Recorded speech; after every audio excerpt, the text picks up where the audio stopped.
Hola, ¿cómo están? Bienvenidos a este nuevo episodio de Día de Juego. Como siempre, darle las gracias a Becados por prestarnos sus instalaciones, transformando sueños en realidades y por supuesto también al Estímulo, que está apoyándonos un montón con la publicación de textos en donde, bueno, nos ayudan a difundir nuestro contenido, a que estos videos, estas entrevistas humildemente lleguen a más gente. El último episodio fue sobre ciclo olímpico, sobre los Juegos Olímpicos de París, haciendo un balance, un diagnóstico junto a Juan José Sayago sobre la actuación, los resultados de la delegación venezolana en ese evento tan importante para el deporte mundial. Y hoy, Hernán, tenemos un invitado muy especial, yo diría, para seguir diagnosticando hacia adentro, a lo interno, bueno, cómo está el deporte en nuestro país, qué se puede hacer en el corto plazo, siempre con optimismo, por supuesto, pero nunca dejando de investigar, de evaluar, de diagnosticar qué se puede hacer en el corto plazo para que las cosas estén mejor. Muchas veces cuando hemos hablado de hacer análisis sobre el deporte venezolano,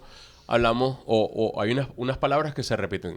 Proyecto, estructura, planificación. Y bueno, creo que sin duda tener la oportunidad de conversar con Osvaldo Narváez, profesor universitario, con amplia experiencia en el deporte, lo ha hecho en el baloncesto. Buena parte del éxito de la selección de baloncesto, incluso de las categorías menores, se deben al trabajo que desarrolló Osvaldo Narváez y su equipo, y actualmente también es delegado técnico de FIBA, pero bueno, en fin, vamos a hablar del deporte con Osvaldo Narváez. Qué gusto tenerte aquí. Fue mi profesor también. Sí. No le perdono el 16 todavía. Y me dijo fuera del aire que suele ver Día de Juego. Gracias, Osvaldo, por eso bien. Bienvenido. No, Hernán, Anthony, y bueno, toda la gente que nos observa en Día de Juego, creo que, como les decía fuera del aire, cosas como estas hacen falta mucho en nuestro deporte.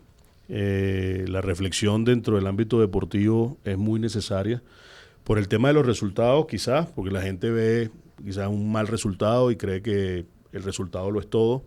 Pero como tú bien lo decías, Anthony, hay toda una estructura alrededor. Tú mencionabas ahorita, todo lo que hay alrededor del deporte nacional requiere siempre un profundo análisis, una reflexión constante, porque sin eso va a ser muy difícil poder insertarse en el ámbito internacional. Así que muchas gracias, muy contento de estar aquí con ustedes. Cosas como esta, como les decía, faltan en el ámbito del deporte nacional y hay que profundizar para generar mucho debate. Sin esto es muy difícil crecer. Yo creo que es muy difícil no decir que en algún momento los tres hemos sido fiebrudos del deporte. Lo seguimos siendo. Y lo seguimos Por eso siendo. Estamos aquí sentados también. Pero, ¿en qué momento tú dices, tomo el camino de ser atleta, tomo el camino de ser árbitro, tomo el camino de ser entrenador? Pero ¿en qué momento tomas el camino de meterte en la estructura de planificación, de gerencia deportiva? ¿Cómo nace esa vocación?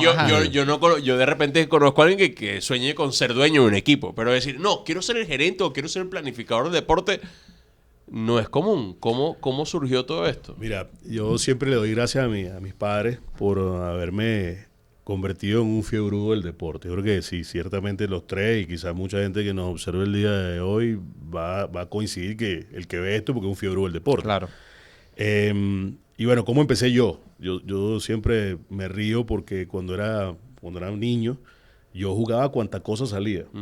Pero siempre señalo, y te debes acordar el cuento ya en la clase, que Barcelona 1992, yo tenía 11 años de edad, y yo recuerdo amanecer buscando los canales, aquella competencia entre RCTV y Venevisión.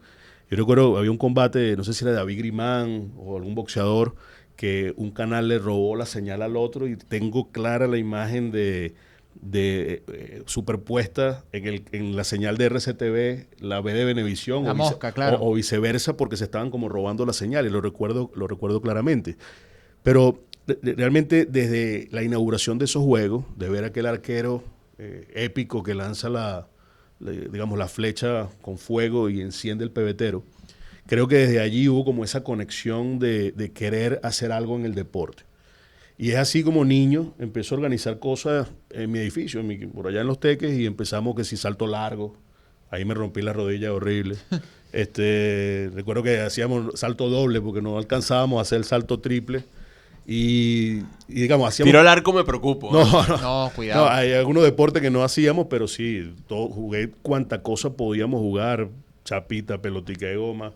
Eso tiene un gran defecto, y eso se lo digo mucho a los padres de hoy en día, y es que hay que tratar de concentrarse más. Quizás querer jugarlo todo, quizás querer saber de todo cuando quieres ser atleta es totalmente nefasto. Yo, por ejemplo, tengo la habilidad de conocer mucho de muchos deportes. Digamos, no soy un experto de grandes dimensiones, pero puedo conocer algunas regulaciones. Por ejemplo, ahorita veía mucho la lucha con Mijaín López de Cuba. Ajá. Y tenía un conocimiento de cómo eran todos los movimientos dentro, digamos, de la superficie de competencia, y me preguntaba a mi hijo, papá, ¿pero cómo tú sabes? Y realmente muchas cosas se van aprendiendo viendo, y es así como te empiezas a conocer nombres, empiezas a conocer reglas de cuánto deporte te Pero imagines. eso solo lo conduce a la pasión por el deporte en general. Exactamente, si no eres apasionado, Si no te aburre. no lo vas a lograr. Y hubo deporte que me costó mucho. Por ejemplo, entender el golf me costó un mundo. Entender el tenis me costó un mundo. Bueno, imagínense, si me costó un mundo el tenis, no te quiero contar lo que me cuesta entender el pádel. O sea, Claro. no, hay No, cosas... lo que le pasa a la No, y gente si le con el metes fútbol. nivel con el fútbol americano. Eso es lo que te iba a decir, Claro. lo que le pasa a la gente con el fútbol americano, que a veces desde el punto de vista de la cultura pop, el Super Bowl llama tanto la atención por el espectáculo Por del lo que hay medio tiempo, alrededor, obviamente, correcto. pero ahí conglomera gente que por primera vez en todo el año, o tal vez en varios años, se siente delante de un televisor a ver un juego de fútbol americano. Solo para ver el artista. Claro, y no entienden los pañuelos, no entienden mucho menos. Bueno, nosotros somos periodistas y Yo creo no que lo hablo por entiendo los dos, mucho, no, no. no sé identificar las formaciones. Uno entiende las reglas más o menos, al menos yo, Sí, sí. pero no con la responsabilidad como para periodísticamente hablar al respecto. Que era lo que te decía, tú comentabas lo de las concentraciones, en el periodismo pasa igual. Sí, es lo mismo. Mi tío político, lo he dicho en otras oportunidades aquí, es Carlos Alberto Hidalgo. Y cuando yo era un chamo, que bueno, él como que intuía que a mí me gustaba esto, él me decía, tienes que especializarte en un deporte, porque si no siempre va a haber alguien que sepa más que tú en cualquier disciplina deportiva. Correcto. Son muy pocos los casos, me decía él, no quiero decir que con esto no seas tú, oye, que manejan varias disciplinas a la vez, con todo el honor que merece Carlos Mauricio Ramírez, por ejemplo, oye, que es capaz de comentar béisbol, fútbol americano como lo hacen en Estados Unidos, incluso narrar fútbol, pero lo de la concentración es súper cierto y no lo había pensado desde la perspectiva del atleta. Sí, los niños tendemos cuando uno va creciendo bueno, los seres humanos en general, pero cuando estamos en edades tempranas tendemos a querer ver muchas cosas y a aprender y a explorar, etcétera. Y en el ámbito del deporte se corre el riesgo de no desarrollar completamente todas las habilidades que pudieras llegar a desarrollar si tuvieras la concentración necesaria. Jugando con mi hijo en estos días, béisbol, él no sé cómo hace, pero tiene una habilidad con los videojuegos. Entonces se empieza a aprender, imagínate, los tipos de picheos. Si es slider, si es sinker, si es curva, etcétera. Y yo decía, bueno, yo a esa edad, él acaba de cumplir 11 años, y decía... Por no, jugar MLB, a 2K. Es correcto. A Sí. los 11 años yo no tenía ni idea de toda la variedad de picheos que había. Entonces después me meto en el personaje de él y tiene un montón de picheos y además están pegados todo Porque el el tiempo de videojuego eso. le enseña. El videojuego le enseña. Entonces ahora estamos en una onda generacional que nos lleva a entender el deporte incluso desde la dimensión electrónica, que es una dimensión que para muchos de nosotros era difícil. No sé, yo recuerdo mucho Francia 98 en la computadora. Y tú ves los gráficos de ese juego de fútbol. Claro, y lo vale, esa comparas canción. con FC, y lo comparas con FC24 ahorita y dices totalmente Nada. distinto. Pero por ejemplo, yo yo juego mucho videojuegos, me siento muy identificado con lo que estás diciendo de tu chamo. Tengo 32 años, puedo ser tal vez de la generación anterior a la de él, pero aplica. La primera consola que yo realmente aproveché fue el Nintendo 64 y jugué Road to the World Cup 98, FIFA Claro, 98 claro, en términos claro. simples, ¿no? Correcto. Y era un juego muy completo porque todavía no habían decidido hacer un juego del Mundial y un juego de FIFA de Es todos los verdad, años. es Entonces, los juegos de FIFA que coincidían en año de Mundial te permitían jugar la Copa del Mundo. Y para mí, yo hasta quise hacer mi tema de tesis de eso, pero bueno, al final por razones que no vienen al caso no lo hice.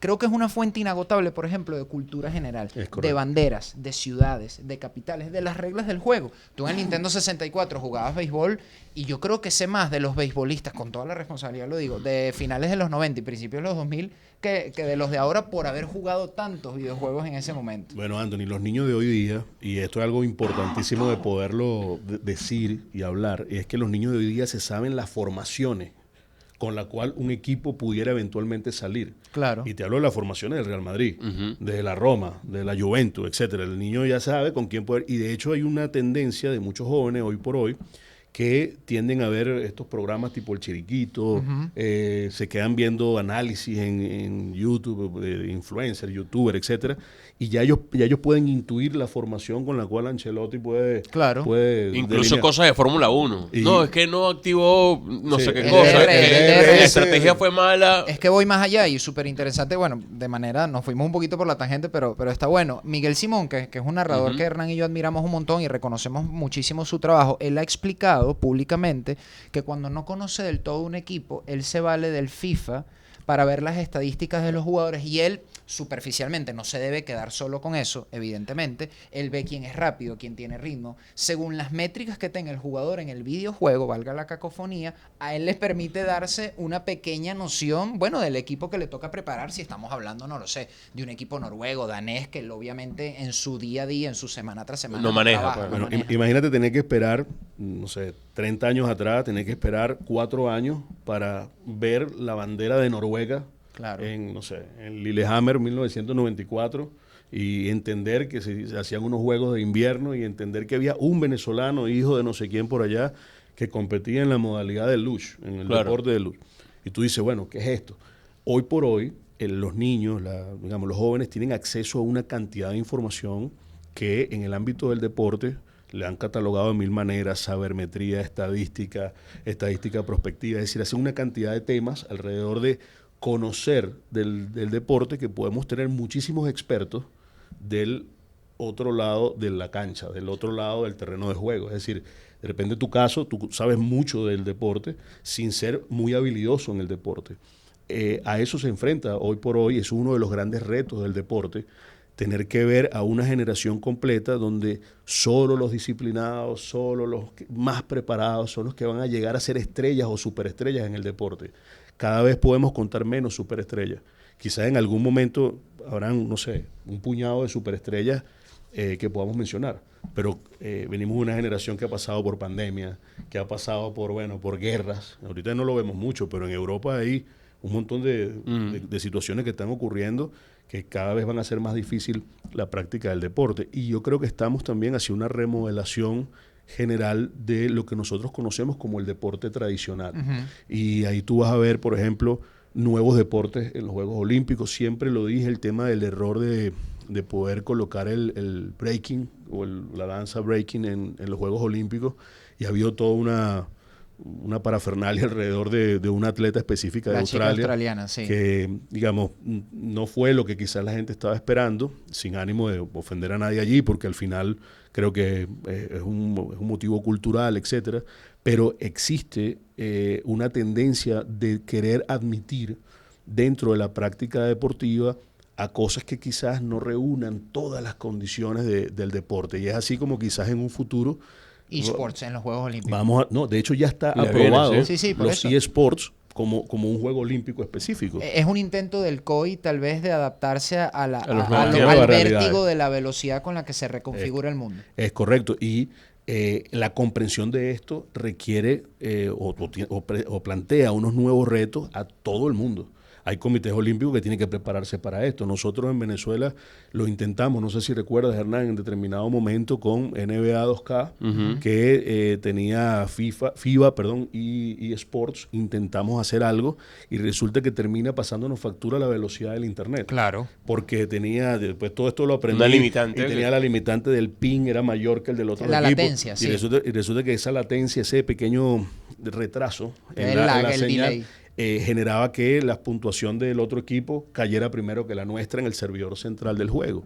Bueno, estas cosas parecen pequeñas, pero bueno, Venezuela llega último en el grupo y bueno, ¿por qué estamos jugando eso? No escogieron a los mejores. Es decir, hay una realidad detrás Un de contexto. todo el tema que hay que aprender y es muy, muy delicado. Sabes que te escucho, Osvaldo, y normalmente cuando uno escucha, normalmente no, porque va a sonar como que estoy generalizando, pero muchas veces uno se consigue personas que llevan muchos años en el deporte y entienden que poseen todas las verdades, pero además de eso, como que descalifican o menosprecian a las nuevas generaciones porque no han vivido o no han tenido la experiencia que quizás ellos tuvieron para tomar decisiones en determinados rubros. Entonces, no hay como que es el típico debate si la música de antes era mejor o la nueva es mejor.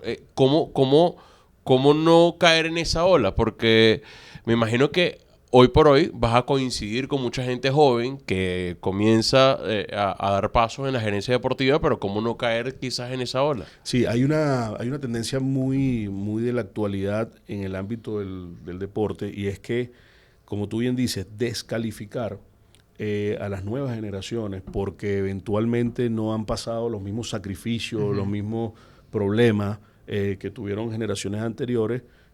No necesariamente sea un problema de fondo. Es decir, esa diatriba existente, ese conflicto existente de la nueva o las viejas y las nuevas generaciones, yo creo que hay que un poco irlo apartando, y creo que sí hay que abrir espacio a darle cabida a estos nuevos movimientos. Y fíjate que se nos empiezan a plantear un montón de retos alrededor del deporte, y fíjate que el boxeo, por ejemplo, está más allá del problema que hubo ahorita con la atleta argelina, etcétera, está en jaque el boxeo en los Juegos Olímpicos por el comité ejecutivo del COI.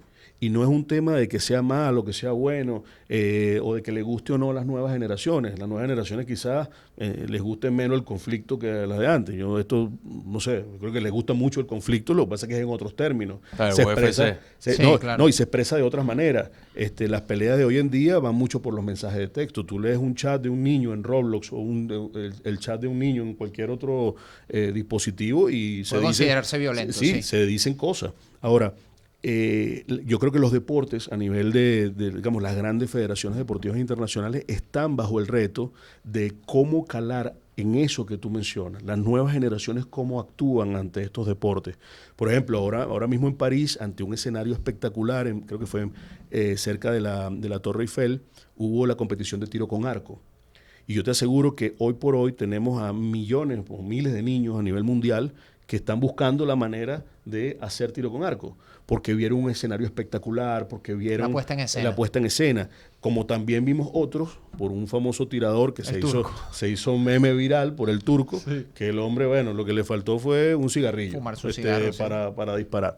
Y detrás de todos esos atletas hay millones de horas, hombre, alrededor de entrenadores, todo el personal de apoyo, etcétera. Y yo creo que ahí es donde está la diferencia entre esas nuevas generaciones y las generaciones de antes, en toda la tecnificación que ha tenido el deporte. Porque los tiradores del año, no sé, 1972 en Múnich, muchos no tenían ni entrenador. De hecho, tú buscas y eran tiradores que eran expertos porque venían de sus ejércitos. No, y la indumentaria o la tecnificación de los instrumentos. Los instrumentos, las armas eran totalmente distintas. Entonces tú dices, wow, esta gente usa algo que los pone rígidos. No sé si se han dado cuenta, pone completamente rígidos. Avanzan las técnicas de respiración como los snipers para controlar su ritmo cardíaco, qué sé yo. Y fíjate que, por ejemplo, el Comité Olímpico Internacional ha hecho algo muy, muy lindo, es colocar, por ejemplo, los 100 metros estilos o los 100 metros pecho, por ejemplo, que colocan el video de 1930 y por allá, 1936. Entonces colocan el video y en la parte superior de la pantalla, en la parte inferior colocan la final de ahorita. Sí, el avance del potencial del cuerpo humano. Y sale igual. Pero tú te das cuenta en la primera piscina que ya en gimnasia también lo hace. Y pasa muchísimo. Sí. Esto está generando, obviamente, que las generaciones actuales digan, wow, somos superiores. Que ese es otro elemento adicional. Las generaciones actuales... Es la evolución, pues. Claro, han evolucionado, son más rápidos, más ágiles, más altos. Y ahí podemos entrar en un debate muy largo que si Jordan es mejor que LeBron o que si fulanito es mejor que sutanito. Pero evidentemente son condiciones de tecnificación muy distintas. Y creo que ante eso, todos los que estamos alrededor del deporte, los medios de comunicación, los atletas, los entrenadores, todas las personas tienen que hacer un proceso de adaptación. A eso iba, y sin justificar cualquier decisión desacertada, porque puede haber decisiones desacertadas de los entes, en este caso el COI o FIFA en el fútbol o la que sea. Desde mi punto de vista, no sé cómo lo ves tú, y es parte de mi pregunta que trata de englobar todo lo que hemos hablado hasta ahora, ¿no te parece inevitable que a veces se tomen decisiones equivocadas porque el mundo avanza a una velocidad mucho mayor a nuestra capacidad de adaptación o de interpretación de lo que está sucediendo ante nuestros ojos. Sí, sin duda creo que ahí hay un reto enorme de las organizaciones deportivas nacionales e internacionales, y es que precisamente el nivel de la vorágine del deporte nos está llevando literalmente un tsunami, ¿no? O cultural en general, el mundo cambia, pareciera que mucho más, o sea, mi papá se parece mucho más a mi abuelo de lo que yo me parezco a él, generalizando. Exactamente. Y mi hijo, con respecto a mi papá, que sus abuelos serán desconocidos entre sí. Las brechas cada vez son mayores. Sí. Y tú te das cuenta cómo hoy, por ejemplo, los scouts de Grandes Ligas ya te dicen, un niño, así tenga la estatura, el lanzamiento, la velocidad de reacción del bate, ya por sus métricas, ya saben si ese jugador es, vamos a llamarlo, firmable o no. Ya puede ser tomado por algún equipo de Grandes Ligas o no. Y recordemos que el deporte también es una gran pesca, ¿no? En muchas disciplinas observan al niño prácticamente desde que está en gestación. Observan a la mamá, saben la estatura de la mamá, del papá, y muchos países lo hacen. Que nosotros en Venezuela nos sorprenda y nos admiremos por eso. Bueno, hay una atleta china que creo que pasa los 2,20 m en baloncesto. No sé si la han visto, y creo que es categoría U16. Y cuando tú ves esto, tú dices, wow, ¿qué pasó detrás? Sí, se habla un poco a la ligera de que fue algo planificado, Totalmente, ¿no? Entre sus padres y todo el tema. Ahora, no hay nada en las legislaciones que prohíba que esto sea así. ¿Hasta qué punto eso deshumaniza el deporte y por ende le quita el alma? Pudiera deshumanizarse, pero al final, si ella mete puntos, toma rebote, por eso lo competitivo mata todo. Ahí es donde yo creo que lo competitivo mata todo, y vamos a ver un crecimiento exponencial de las grandes potencias, las mismas de siempre, con respecto a todos los que venimos atrás. Para esto hace falta muchísima inversión. Antes de iniciar nosotros acá, yo les comentaba los retos que tiene el deporte, sobre todo el deporte nacional, para poder adaptarse a toda esta realidad que estamos hablando. Y ustedes recordarán los Juegos Nacionales por allá, en los años 2000 o por allá en los años 90, que las gobernaciones entre sí peleaban muchísimo para obtener medallas. Y creo que se ha quitado un poco el pie del acelerador. Bueno, 11 años sin nos pie. contó Sayago. El año pasado se hicieron, creo, y antes pasado de eso, 11 años sin hacerse Juegos Nacionales. Pero el rol que tiene el entrenador de base, la entrenadora de base con ese niño gimnasta, con ese niño nadador, con ese niño del tiro con arco o el tiro deportivo, ese es el importante. Ese entrenador que está en ese club, en ese pueblito, en lo más recóndito de nuestro país, allí donde hay que llegar. Hay toda una realidad alrededor. Claro. Se ha ido mucha gente, tenemos mil cantidad de problemas que son obvios y que son evidentes, pero requerimos mirar ese contexto para poder nosotros dar ese salto y adaptarnos a esa realidad que tú mencionas. Entonces es imposible desligar el deporte de la actualidad socioeconómica y sociopolítica de un país, imposible. Sin duda alguna. Fíjate que yo también les comentaba la necesidad del Estado venezolano, llámese como se llame el que esté al frente del Ministerio de Deportes o de las altas autoridades de nuestras federaciones nacionales, que tiene que ser una política hoy por hoy, la identificación de los talentos venezolanos que se encuentran en el extranjero. Lo difícil que es llegar a una competición, como por ejemplo son los Juegos Olímpicos, es algo que hay que revisarlo. Creo que ahorita fueron 33 atletas 33, sí. a los Juegos Olímpicos. Y bueno, es una cifra, si la comparamos, por ejemplo, con Beijing, es una cifra que quizás pueda sonar baja, pero también los procesos de clasificación cada vez son más complejos. Y no se inicia el proceso de clasificación ahorita, después de la finalización de París. Ya muchos países tienen muy claros cuáles son sus selecciones de relevo. Y poder planificar eso en el mediano y largo plazo lleva mucho trabajo, pero sobre todo mucho dinero. Si esto no lo entendemos, esa brecha de la cual estamos hablando se va a poner cada vez más grande. Osvaldo, ¿cómo hacer bajo este contexto? Porque, bueno, hasta hace muy poco vimos la participación de Venezuela en un mundial de baloncesto por segunda ocasión consecutiva. Y no solo eso, sino que una generación dorada que se está despidiendo, que sigue ahí. Pero ¿cómo llegar hasta ese punto? Porque tú lograste trabajar para llevar a ese punto a la selección de baloncesto. ¿Cómo lo lograron? O sea, bueno, alrededor del básquet han pasado muchas buenas casualidades, creo yo. Y por supuesto alrededor hay un trabajo encomiable de muchas personas. Digamos, señalar una causa específica para todo lo acontecido con el básquet nacional sería egoísta quizás. Pero lo que sí estamos claros es que yo podría decir desde 2010, 2011, se vienen dando muchísimas situaciones alrededor del baloncesto venezolano que le permitieron quedar campeones suramericanos en el año 2014, clasificarse de manera consecutiva a 3 Juegos Panamericanos, es algo que se dice fácil y no lo es. Poder ganar el Campeonato de América en 2015, poder ganar el Suramericano del 2016. Juegos Olímpicos. Ir a los Juegos Olímpicos del 2016, Sí, clasificarse a esos 2 mundiales que tú mencionas. Y alrededor de todo eso, no es que nada más hay 12 jugadores lanzando un balón al aro y encestando. Hay toda una logística alrededor. Yo creo que se apostó mucho en esa generación a poder darle esa tecnificación y ese profesionalismo alrededor de la planificación de grandes,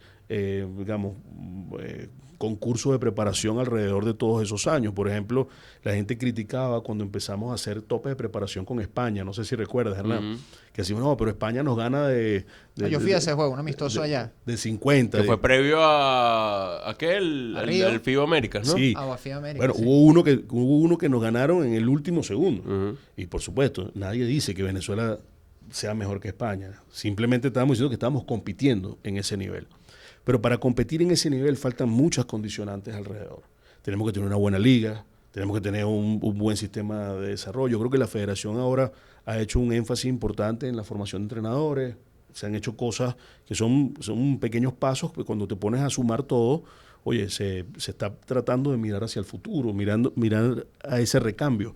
Pero lo difícil es poder tener ese sistema debidamente engrasado y que los recambios puedan darse de la mejor manera. Ahorita en el Mundial del 2019 y luego en el Mundial de 2023 nos dimos cuenta de que hacer ese recambio generacional no es tan sencillo, pero cada vez la vorágine de la tecnificación en el ámbito del baloncesto internacional trajo como consecuencia quizás un mal resultado en el Mundial. Pero bueno, cuando vemos nuestros rivales, Japón hizo tremendo rol en los Juegos Olímpicos. De alguna u otra manera, Eslovenia nos tocaron, rivales muy difíciles, que más allá del rival hay que ver las condiciones de estos países. Tienen ligas estables, juegan 10 meses al año, 8 o 9 meses al año. De alguna u otra manera sus jugadores tienen una buena alimentación, tienen un buen soporte técnico alrededor, detectan a tiempo cualquier tipo de incidente con su organismo, etcétera, y esto empieza a alejarnos de manera progresiva de ese estadio internacional. Fíjate que ahora... De ese nivel, de ese estándar. Fíjate, nosotros cuando ganamos el Campeonato de América en 2015, esto es algo que se habla poco, nosotros hicimos una mesa de trabajo con médicos del INB y los médicos de la federación, por supuesto con la Dirección de Selecciones Nacionales, y discutíamos la pertinencia o no de prepararse en altura, porque Venezuela iba a jugar en Ciudad de México en 2015 durante ese torneo, y nos preparamos en media altura en España, etcétera. Y cuando regresamos a Canadá, a los Juegos Panamericanos, hasta se burlaban de nosotros en el Comité Olímpico. Recuerdo claramente las burlas que había alrededor y los muchachos molestos por el resultado, etcétera. Venezuela creo que llega en la 7ª posición de esos Juegos Panamericanos. De hecho, hubo atletas que no continuaron allí, que fue un craso error para ellos, pero bueno, no continuaron. Pero ahí estuvo la mano de la federación de poder seguir guiando y confiando en el proceso. La consecuencia, ¿cuál fue? Llegar 20 días antes del torneo. Y Venezuela es un equipo que empezó el torneo corriendo y terminó el torneo corriendo totalmente adaptado al fenómeno de la ausencia de oxígeno en esas condiciones de altura, porque México es una ciudad que está casi en altura. Y de alguna otra manera nuestro equipo estaba más preparado. Para todo eso hace falta dinero. Para todo eso hace falta preparación técnica, debate, saber llevar a los mejores jugadores y por supuesto tener alrededor la conciencia bien clara de que el equipo requiere siempre la mejor preparación posible para poder asistir. Esto es algo muy complejo y que por supuesto nos podría llevar horas hablando del tema, pero ciertamente ganar en el ámbito internacional donde Venezuela ha estado de manera consistente es algo que yo no sé si bajo las condiciones actuales podamos seguir repitiendo. Tomando en cuenta que Venezuela no ha podido clasificar a los 2 últimos Juegos Olímpicos en el baloncesto, y tal vez para el aficionado del baloncesto que no tiene la posibilidad de verlo y entenderlo desde adentro, como tú nos estás explicando, y de modo complementario a todo lo que nos acabas de decir, ¿cómo está el baloncesto en Venezuela hoy en día desde tu punto de vista? Porque incluso habrá quien argumente en contra de la Superliga y toda la polémica que ha tenido en torno a ella. Hay quien la considera un retroceso con respecto a la LPB. ¿Cómo está el baloncesto hoy? Y para quien es un fanático común y corriente, que inevitablemente se basa en los resultados, dice, bueno, si le va bien o no en el Mundial a Venezuela, si clasifica o no a los Juegos Olímpicos, ¿qué posibilidades hay reales desde tu punto de vista en el mediano plazo, tal vez, a que eso se pueda volver a lograr? Mira, alrededor del básquet internacional hay un gran portaaviones, que es el de el equipo que pueda presentar a Estados Unidos en los Juegos Olímpicos. Es decir, cuando tú observas el equipo o la nómina del equipo de los Estados Unidos en los Juegos Olímpicos, es ostensiblemente muy, muy superior a la que presenta en la Copa del Mundo de básquet. Sí, no clasificamos a los 2 últimos Juegos Olímpicos, es decir, Tokio y París, pero clasificamos los 2 últimos mundiales, China y los 3 países, estos, Japón, Filipinas e Indonesia. Entonces, sí, lo complejo de clasificar unos Juegos Olímpicos es mayor que un mundial. No, claro, tienes que sobrevivir a más filtros, eso lo entiendo. Claro. El grado de complejidad en la clasificación olímpica del baloncesto es quizás, yo me atrevería a decir que es de lejos el más complejo de los deportes de conjunto. Okay. Porque primero tienes que clasificarte al mundial y luego en el mundial cumplir algunos parámetros para entrar dentro de los torneos de clasificación olímpica. Son los 19, algo así, creo. Entran alrededor de 19 equipos y luego de esto tienes los torneos de clasificación olímpica que se hacen alrededor del mundo. Son 4 torneos y solamente esos últimos 4 equipos son los que pueden acceder. Y esto clasifican 7 de manera directa y luego están ese montón de países compitiendo. Entonces, cuando tú ves los rivales de esos torneos de repechaje, como normalmente le llaman, tú ves a Italia, ves a Letonia, ves a Lituania, claro, ves a Serbia, ves a un montón de países que son potencias del baloncesto y que tú dices, wow, estos tipos vas a competir contra ellos. Ahí está, recuerda el ejemplo del poliedro, ¿no? Claro. Bueno, Lituania, República Dominicana, Grecia. ¿Eso fue qué? ¿2013? 2012 fue 2012, eso. Canadá vino también, ¿no? Sí, o sea, al final vino un montón de equipos a ese torneo que hacen la competición más compleja. Ahora, que si el baloncesto venezolano tiene fallas, sí, creo que cuando vemos toda la estructura del deporte nacional, seguramente. Yo he hecho algunas observaciones, Anthony, Hernán, sobre lo que hay que hacer y por qué hay que hacerlo. La más grave, y esto lo voy a sostener frente a quien sea, me ponen al frente al presidente del COI y se lo voy a decir. Bueno, me parece increíble aclararlo, pero todo esto es en pro de mejorar. Estamos tratando con mucha humildad, al menos claro, nosotros que no pertenecemos a ese mundo, de entender y a través de la conversación generar un aporte tan sencillo como eso. Claro, el tema es que en el básquet juegan 12, en el roster hay 12. En el fútbol creo que usualmente son 22. Sí, 22, 23 en la convocatoria. De acuerdo a la convocatoria, en el voleibol olímpico, por ejemplo, tú puedes tener a un jugador en reserva, que es el jugador número 13. En el básquet no es así, son 12 y ya. De esos 12 jugadores nuestros, cuando tú ves nuestras estadísticas, cuando tú ves nuestra liga, cada vez el jugador venezolano está jugando menos minutos. Esto no lo estoy inventando yo, esto son estadísticas, estos son resultados, está en la página web de la propia liga y tú te das cuenta la disminución o la carencia de minutos de nuestros jugadores y tú solamente mejoras en el deporte de equipo con volumen de juego. Por supuesto, alrededor está la parte física, la parte alimenticia, buen entrenador, la tecnificación todo de la lo que que es tú la hablas, tecnificación sí, que hemos Lo venido que hablando. tiene alcance el atleta, pues. Pero si tú no tienes alrededor de esto un conjunto de elementos que te permitan jugar, va a ser muy difícil. La consecuencia inmediata, ¿cuál es? Cuando tú tienes 5 jugadores dentro del roster y tienes otros 7 venezolanos y estos 5 tú lo puedes rotar entre sí, tú estás permanentemente teniendo a 3 de ellos en cancha por norma. Los importados, Los importados, y estos 5 están tomando minutos porque se sustituyen entre ellos. Y si yo puedo tener 3 en cancha y además naturalizar a uno y agarrar al hijo de alguien allá, si yo puedo tenerlo a todos afuera, y eso es un anticoncepto que se ha venido generando en el baloncesto. Claro, en pro de la competencia de esa institución deportiva, pero el término, por su beneficio. Claro, y el término normal que le dan es del espectáculo. Y cuando vienes a ver, eso también es totalmente debatible. ¿Por qué es debatible? Porque el volumen de pérdidas es terrible, porque el porcentaje de tiros es nefasto, porque la calidad del jugador extranjero que viene en muchas ocasiones no es la mejor. Cuanto menos cuestionable, podemos decirlo con el respeto que merece Es cualquiera de correcto. ellos. Entonces, esto es algo que podemos debatirlo en cualquier instancia. Ahora, esto ha sido elevado a todos los niveles. Me consta el esfuerzo que se ha venido haciendo por tratar de tener más baloncesto. Esto es un esfuerzo que ha venido haciendo la propia liga. Pero pareciera como que es mejor esconder el problema que solucionarlo.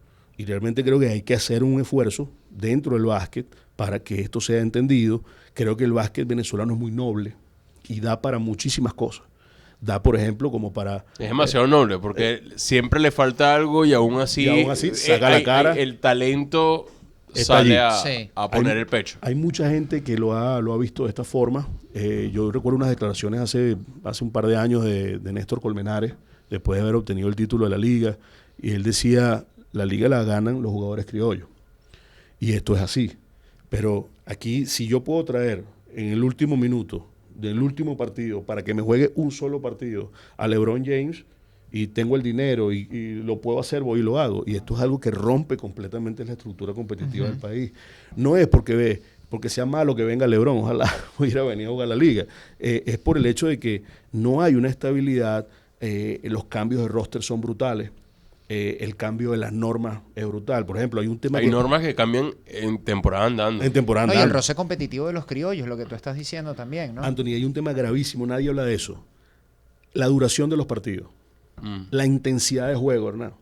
Cuando yo recuerdo un partido contra Eslovenia, creo que fue en la Copa del Mundo, Luka Doncic va a la esquina, nosotros estábamos en el banco y él va a defender un balón en la esquina, salva el balón y va contra la publicidad.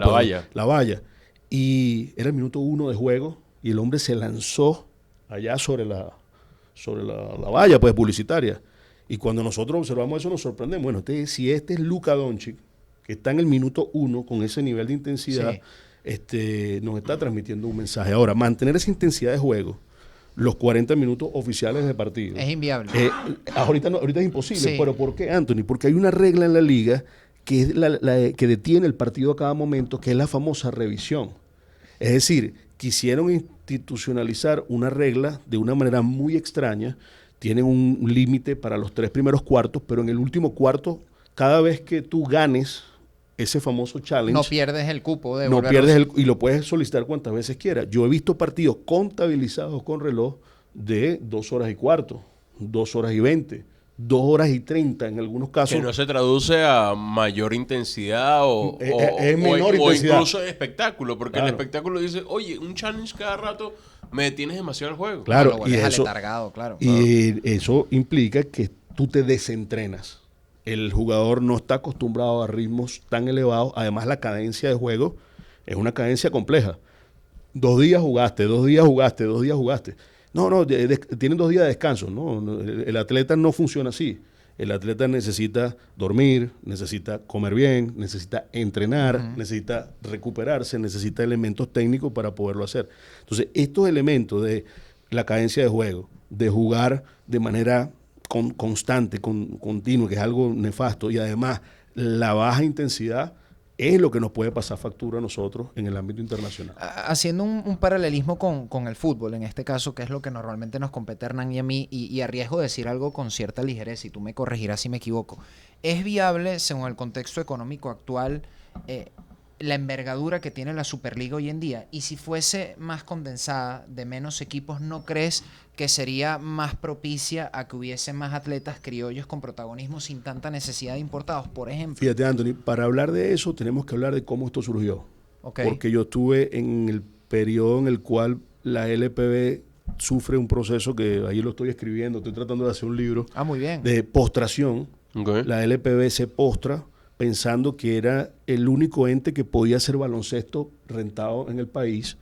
Y luego viene un conjunto de personas que dicen, epa, ya va, no podemos estar sin baloncesto. Habían periodos en los cuales pasaba año y medio, no había básquet, etcétera, y surge la Superliga de Y Baloncesto. llegó la pandemia también, ¿no? Y de paso llegó la pandemia.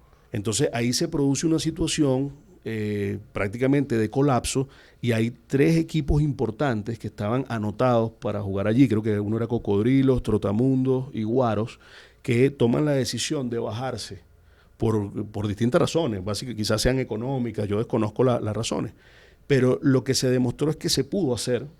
Se demostró que tuvo un impacto importante por precisamente el tema de la pandemia. Se hizo un esfuerzo enorme, todos los partidos televisados, todo el mundo concentrado en una burbuja, etcétera, y se logró sacar a flote ese torneo.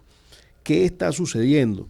Que a raíz del éxito de esa primera edición y digamos la segunda edición, incluso hubo un torneo que se llamó Copa Superliga, como para tener 2 ediciones en un año, recordando la apertura y clausura aquel del fútbol, que eso se investigó, se colocó en la mesa, etcétera. Eran torneos más cortos, uno de 3 meses y uno de 4 meses y uno de 2 meses y medio, algo así.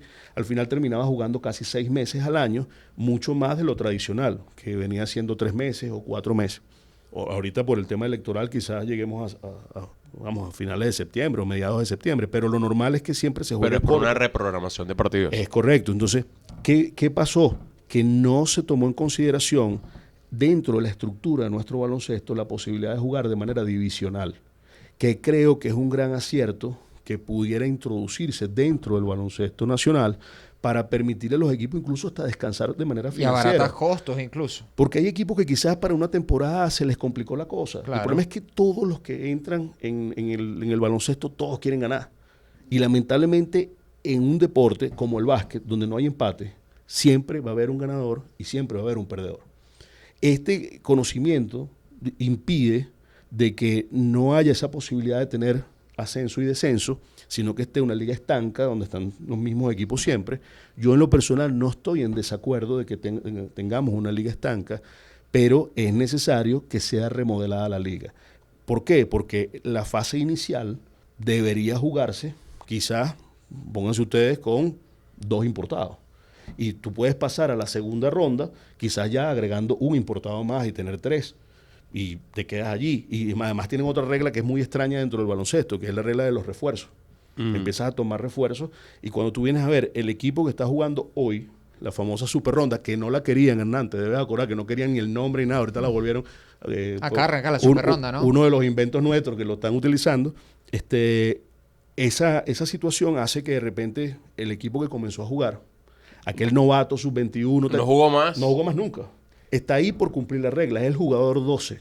Claro. Pero hay otro montón por de los jugadores, refuerzos, por ejemplo. Es como el equipo venezolano de la Serie del Caribe. Claro. Y nuestras reglas están un poco raras, porque bueno, no permiten que ese jugador sea eventualmente contratado de verdad, que tenga un contrato por 6 meses, porque si tú no estás jugando por decisión técnica, pero te están pagando, ok, pero muchos no, en muchos casos no pero funciona. Es que ahí vamos un daño colateral, porque ¿qué pasa con ese jugador de 21 años que dejó de jugar el resto del año? Porque tampoco se puede ir a jugar a otro país porque no tuvo la oportunidad de foguearse como para mostrarse, y esa persona muchas veces va a terminar ejerciendo cualquier otro oficio, otra profesión, y desconectarse del baloncesto al menos por unos meses. Y cuando esa persona trate de ponerse al día para volver a jugar baloncesto, le va a costar mucho más que el resto. Fíjate que había una coexistencia antes entre la LPB y la Liga Nacional. Recientemente la federación sacó la Superliga Nacional, algo así como reeditando un poco la Liga Nacional. Pero ¿qué ocurre? Las condiciones económicas del país actualmente son muy distintas a las de hace 10 años atrás. Claro. Son totalmente distintas. Entonces, esto hace que el jugador priorice en ocasiones jugar un torneo urbano, donde gana un dinerito, tú sabes, por jugar en su canchita de cemento, por allá, etcétera, y son torneos a veces de muchísimo nivel y muchísima calidad, y priorizan jugar un torneo urbano que jugar de repente otra liga donde no va a ganar tanto. Hay algo que puede fundir una disciplina deportiva y es el desastre en términos de contratación que puede haber. Nosotros planteamos, por ejemplo, el tema del tabulador. O sea, que no sea competitiva salarialmente, por ejemplo. Claro, porque... Con respecto a iniciativas aparentemente amateur, pero en donde ganan plata. Es correcto. Entonces, muchas veces queremos jugar básquet, pero queremos jugar básquet bajo condiciones muy particulares, con salarios muy bajos para los criollos, muy altos para los extranjeros, o algunos criollos también cobrando mucho. Y cuando tú le preguntas a un jugador criollo, bueno, ¿por qué tu contrato es tan caro?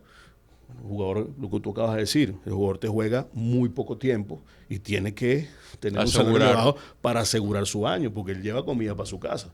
Entonces, yo creo que hay un esfuerzo que debe venir de múltiples frentes. Creo que se ha venido haciendo un esfuerzo. Yo, más allá de las críticas que puede haber sobre la Superliga Profesional, hay que, de alguna u otra manera, felicitar el esfuerzo que se está haciendo de tener más baloncesto. Creo que hubo errores técnicos. Por ejemplo, poner a jugar un play-in o un sistema de enfrentamientos de play-off, que fue lo que ocurrió después del play-in, para luego ir a un sistema de liga. Lo normal es que tú vengas de liga a super ronda, a play-off, a final. Ellos hicieron una cosa así un poco extraña de cambiar el orden y ahorita estamos en riesgo de jugar una super ronda donde a mitad de torneo ya haya quizás un equipo sin chance matemático de poder clasificar. Hay 5 por 2 cupos a la final. 5 por 2 cupos a la final. Entonces, eso genera incidentes. Yo decía en redes sociales, decía, mira, esto es delicado porque el último pudiera jugar con con cualquier rival. A nivel motivacional pueden generarse situaciones, cuestionables. Claro, pero después está el tema de la integridad, Anthony. Por eso, de la integridad de la competencia. Porque ahí puede pasar que yo traté de adornarlo todo lo que pude para que nadie se sienta ofendido al respecto. Ese es el punto. Si no decimos las cosas como son, quizás el fanático que nos está observando no lo entiende. Sí. Hay un problema de integridad. ¿Cuál es el problema de integridad? Bueno, digámoslo, apuestas ilegales, gente jugando para atrás para un resultado, etcétera, y quizás haya ahí un foco de atención que hay que atender producto de un mal diseño competitivo, que es lo que hemos venido básicamente señalando. Más allá de eso, bueno, creo que hay mucho por hacer en nuestro baloncesto y ojalá podamos en el corto plazo poder tener una mejor competición, que yo creo que para eso estamos todos, ¿no? Lo último que acabas de decir hizo que se me ocurriera esta pregunta, tal vez plana, ¿no? Y sencilla, pero importante. Para ti, ¿cuál es el principal reto, la principal urgencia que tiene el baloncesto en nuestro país hoy? O sea, mira, ¿cuál es el principal problema que hay que solucionar para que, claro y raspado, coloquialmente hablando, quien nos escucha, quien nos ve, lo pueda entender? Mira, un deporte que ha dado todo lo que el baloncesto ha dado a nivel de selecciones nacionales requiere tener sin duda alguna mejor infraestructura. Okay. Y la gente me dice, bueno, ¿por qué tú priorizas la infraestructura? Porque ya hay iniciativas que se están haciendo. Lo que les decía, la federación está trabajando con el tema de entrenadores. Es un pilar fundamental. Y con el tema de formativa, mal o bien, vienen jugando torneos de manera sostenida. La Superliga también ha hecho un esfuerzo y ellos han venido haciendo competencia. Si nosotros a esto le metemos buena infraestructura, seguramente más niños quieran ir a jugar. ¿O es que ustedes creen que los niños que van y ven un escenario hermoso, por ejemplo, no sé, el CT de Cachamay en Puerto Ordaz o el Monumental de Maturín, ustedes creen que el niño cuando ve eso o ve las canchas de entrenamiento de los equipos que están alrededor del fútbol profesional no quieren jugar fútbol profesional? Eso mismo necesitamos en el baloncesto. Mejor infraestructura para poder a partir de allí apalancar más cantidad de niños, incrementar el tamaño de la base y a partir de ese incremento del tamaño de la base poder tener jugadores de mayor calidad en el tope de la pirámide. Esto es muy complejo y requiere mucho dinero, pero ¿qué tal si de repente bajamos la cantidad de importados y le metemos buenas canchas y metemos buena iluminación y un buen internet en cada recinto? Desde la iniciativa privada. Desde la misma iniciativa privada, porque te estás gastando un montón de dinero. Claro, en los salarios de los importados. Los salarios, los seguros, los boletos aéreos, te estás gastando un montón de dinero. Y entonces tú te preguntas, o yo siendo dueño de equipo, me gasté en traerme 10 importados. Esa es la media de tener 10 importados por equipo durante la temporada. Me gasté este dinero y cuando volteo no tengo ni una cancha propia. Ahí yo creo que hay que hacer. Pero es lo que hablamos, ¿no crees que prevalece el cortoplacismo de ganar? Es lo más probable y en el baloncesto eso es lo que pasa. Queremos ganar por encima de tener una estructura a largo plazo. El niño tiene que conocer, la niña tiene que conocer sus estructuras de juego. Es que ven acá, la primera toma de contacto que tiene alguien con el baloncesto es el 3x3. Y el 3x3 está, digamos, que ha sido el que nos ha dado tantos hijos que de luego se meten en el baloncesto. Sí, lo primero que tú juegas, por lo menos en los barrios, en las comunidades, etcétera, es 3x3, Hernán. 3x3 y futsal. Y ahí donde, bueno, es más fácil reunir a 6 personas que a 10. Claro. Claro. Sin duda. Y fíjate que ahora el 3x3 es un deporte olímpico. Sí. Durante la gestión de nosotros en la federación, no recuerdo la cantidad exacta de medallas, pero donde nos presentábamos, Venezuela ganaba una medallita dentro del esquema del ciclo olímpico. Y yo creo que hoy por hoy, así se lo he manifestado al presidente de la federación y a la gente que conozco dentro del baloncesto, tienen que mirar de manera irrestricta al 3x3 como una opción de mantener esa vuelta posible a los Juegos Olímpicos. Ahora, el 3x3 es todo un ecosistema. El 3x3 es organizado, pero es la primera toma de contacto que tiene el niño, como tú mencionas, y a partir de allí tú empiezas a jugar.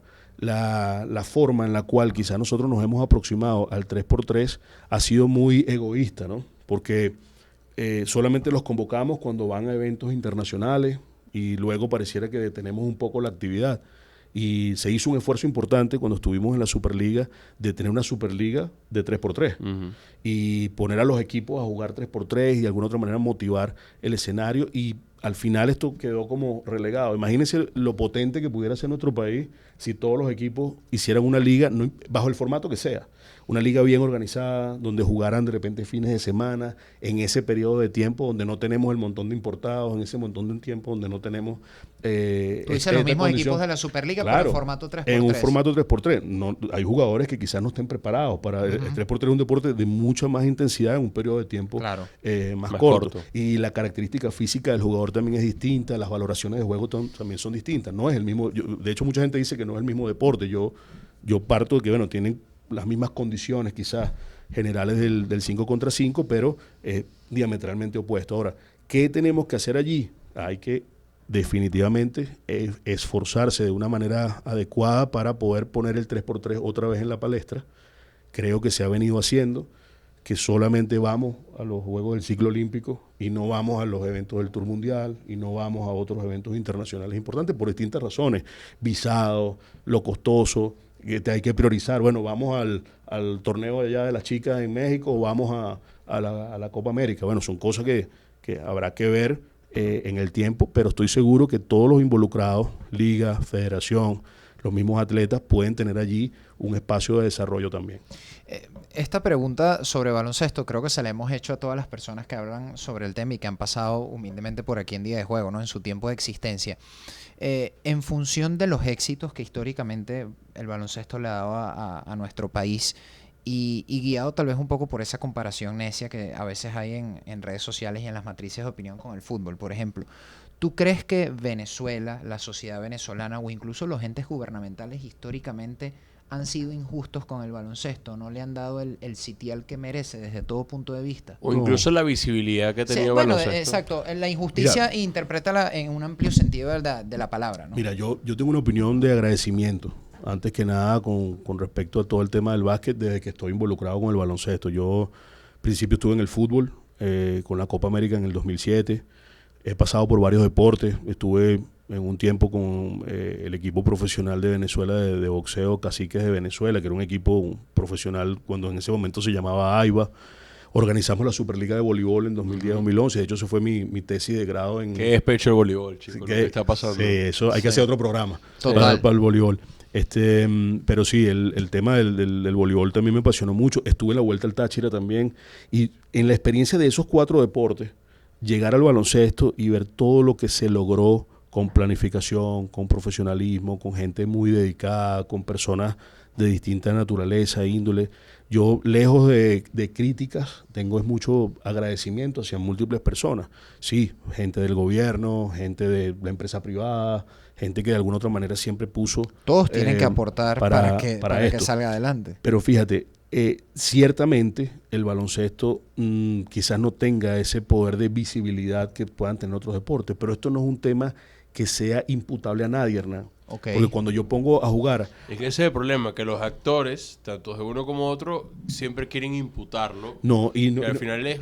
No, es que no puedes hacerlo. ¿Por qué? No es una responsabilidad individualizada. No es así. Fíjate que tú juegas Venezuela-Canadá en el fútbol y quizás el resultado, que no nos favoreció ahora en la Copa América, pudo haber sido el mismo que tuvimos en el baloncesto.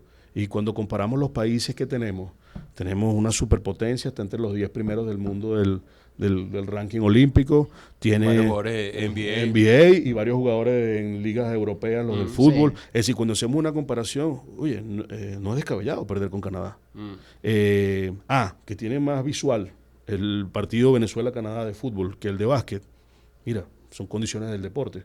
Lo que sí le puedo decir, y siempre esto yo lo hablo, que cuando vamos, por ejemplo, a los Juegos Olímpicos, ¿qué se vio más? la final de los 100 metros libres de natación o la final de Estados Unidos-Francia del baloncesto. Esos son números que incluso públicamente le pedí al COI a ver si podía sacar esa información. ¿Cuáles fueron los eventos más vistos? Porque yo te puedo decir que hay mucho de ese reclamo que podemos acumular o de las cosas. Imagínate, buen ejemplo, porque cualquiera dice, bueno, para mí lo más importante son los 100 metros planos, pero de repente los 100 metros en la natación, los 100 metros libres son más importantes. Entonces, al final entras en algo que...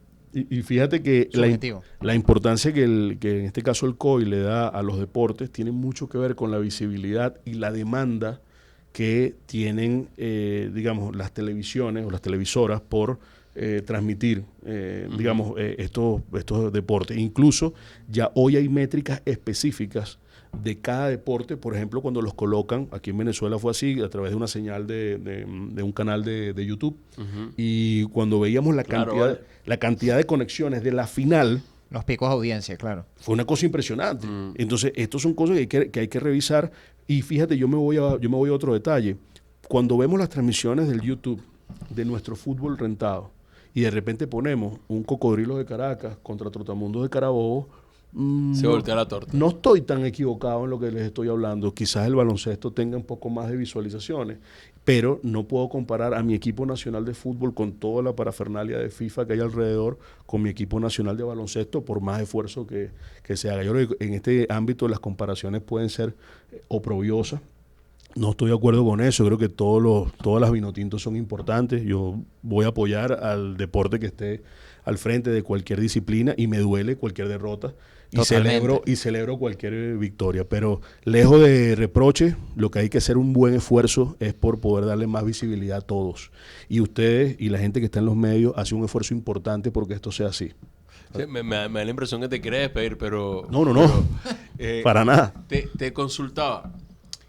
Habiendo estado en varias disciplinas deportivas, ¿cuál es el diagnóstico que tú le das a la planificación del deporte en Venezuela? O sea, hoy por hoy, ¿cómo estamos? Porque da la impresión, por ejemplo, Juan José Sallego compartía con nosotros una preocupación que hablaba del recambio generacional en muchas disciplinas que componen el ciclo olímpico. Y tú te das cuenta del recambio generacional, por ejemplo, cómo está costando en el baloncesto. Sí. Y quizás en otras disciplinas vas a encontrar algo similar. ¿Cuál es el diagnóstico que tú haces, la planificación deportiva en Venezuela hoy por hoy, sobre todo del alto rendimiento? Sí, el alto rendimiento hay que partir, como les decía al inicio, hay que partir del principio que es muy costoso. Entonces, planificar es muy bonito cuando se hace teóricamente, y yo puedo querer hacer 1000 cosas en planificación, y como te acuerdas en clase veíamos, tú puedes querer hacer muchas cosas, pero si usted no tiene el dinero para poder llevarlas a cabo, es muy difícil. Yo siempre parto del principio que el que quiere puede, y desde el Estado venezolano tiene que haber un apoyo irrestricto en el tema del alto rendimiento para poder invertir el problema que tenemos actualmente. La inversión del problema, de ese recambio, de la falta de infraestructura, de la falta de entrenadores cualificados, de la falta de posibilidades de ir, porque ahora hay que sumarle el tema de que tenemos un gran problema para asistir a eventos. Claro, competir internacionalmente. Y no hablo tanto de dinero, incluso hablo de problemas logísticos. Porque, por ejemplo, asistir... Burocráticos, trámites. Sí. No, por ejemplo, hoy la única manera de salir, digámoslo así, te vas por Colombia o te vas por Curazao. O sea, son muy pocas las opciones que tienes de conectar con el mundo. Hoy por hoy la oferta de vuelos es escasa. Es súper costosa, claro, por la coyuntura. Es hay muy una escasa. realidad, independientemente de parcializaciones políticas. Sí, lo que sea. tocar, La realidad es la realidad. toca. El precio del boleto es el precio del boleto. Sí, claro. Y yo creo que ahí hace falta un esfuerzo importante para planificar qué tú quieres. Yo tuve la oportunidad de presentar hace poco al staff del Comité Olímpico unas ideas sobre el tema de la asistencia a Los Ángeles 2028. Dentro de la planificación está el hecho de poder colocar el pie en el acelerador en algunos deportes que hoy por hoy están totalmente desaparecidos. Balonmano, por ejemplo. Yo estoy seguro que nosotros tenis tenemos... de mesa, tuvimos hay muchos deportes, pero de los deportes de conjunto está el balonmano, está el rugby, hay, digamos, el voleibol, que hay que solucionar el problema. Y en la medida en que nosotros tengamos una delegación olímpica un poquito más grande, seguramente vamos a tener más atención de más personas tratando de ver que a esta hora compiten esto, después compiten aquello. No hablo de resultado, el resultado es un resultado posterior, el resultado es una consecuencia y es algo posterior a el hecho de poder clasificarse. Clasificar es muy difícil. Por supuesto el resultado final lo es, pero clasificarse a los Juegos Olímpicos es muy complejo. Dentro de ese problema que estoy planteando, hace falta un esfuerzo coordinado entre las estructuras federativas, el Estado venezolano y el Comité Olímpico para poder avanzar deporte por deporte. Y no podemos solamente dejarlo en el tema del billete. Hay muchas cosas que están alrededor. Es que ha habido billete para algunas disciplinas. Claro, pero y hay otras que quizás no no se llegan. traduce en éxito deportivo. Claro. Yo, por ejemplo, el tema del deporte de alto rendimiento, fíjate la ubicación de Chile, por ejemplo, en la tabla de medallería de los Juegos Olímpicos. Ecuador. Pero, claro, Ecuador y Chile, que tienen ambos países tienen programas muy específicos de soporte al atleta que vienen directamente del gobierno central. Yo tengo tiempo planteando la posibilidad de hacer alguna reforma a la ley del deporte, que quizás tiene algunos vacíos o quizás tiene algunas falencias que podamos nosotros mejorar. Por ejemplo, se puede sacar un impuesto sobre los megas consumidos por los celulares de este país o por los usuarios de internet del país. En Brasil existe la ley Agnello Piva sobre digamos, las apuestas deportivas, las apuestas en general o las loterías. Ojo, pero hay un Fondo Nacional del Deporte. Y ahí es donde voy. Desde que el Fondo Nacional del Deporte está, y esto es un debate que lo puedo dar con quien sea, desde que el Fondo del Deporte está, muchas empresas se limitan a pagar el Fondo del Deporte y ya. Porque el proceso de patrocinio en el deporte no surge por algo impuesto. Puede pasar que haya muchas empresas, vamos a hablar de muchas empresas, no vamos a mencionar ninguna, pero empresas de gobierno y empresas privadas que lo hacen de manera recurrente y regular. Pero son muy pocas, las podemos contar quizás con las manos. Y el resto, las miles de empresas a nivel nacional, colocan el mínimo que tienen que colocar en el aporte del fondo y ya. Cuando pudiera ser el aporte aún mayor.